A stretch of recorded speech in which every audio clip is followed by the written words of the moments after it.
In this video, we show you how to replace the spark plugs in a Toyota Prius. First is we're going to remove the relay box.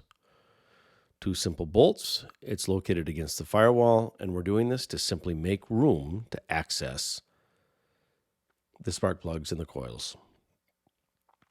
Next step, we're going to disconnect the ignition coils. The easiest way to do this is to use a pick, and you can see on the end it's a slight curved, and we're going to put our pick underneath of that tab, pull it up, and it should slide right out. There you can see a better shot of him just pulling that tab up and then sliding that connector off the coil. Once all four are disconnected, we're going to simply unbolt them from the top of the engine, 4 bolts, and then remove the coils. Now you'll notice Phil puts these in a fairly, he lines them up on the cowl, but he always keeps them in the right order. We do want to put them back in the same location as they previously were installed. The engine management systems typically make accommodations for the resistance across each coil.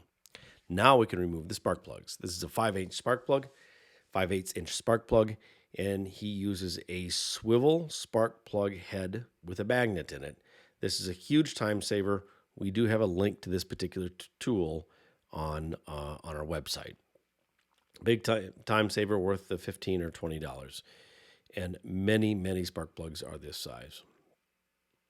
Once done, we're going to install the new plugs. Now, we want to apply a little bit of anti-seize. We recommend a copper-based anti-seize, and we do that just to ensure that because of the dissimilar metals between the spark plug and the aluminum head, that it doesn't degrade in time and start to seize up. We're tightening those down to 13 foot-pounds. I don't think we show Phil using his torque wrench on this, but he is dialing that into the appropriate factory spec. And at that point, we can simply put the coils back in their original location.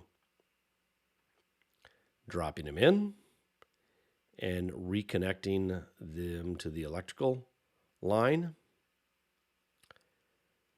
And once that's done, we're gonna bolt those down. Now, just the way the wires lay, it's hard to disconnect them to the wrong particular pigtail. So it should be pretty obvious what coil goes to what pigtail. And then finally, we're going to put that relay box back in its proper location. And that is it. It's an easy way to save $150.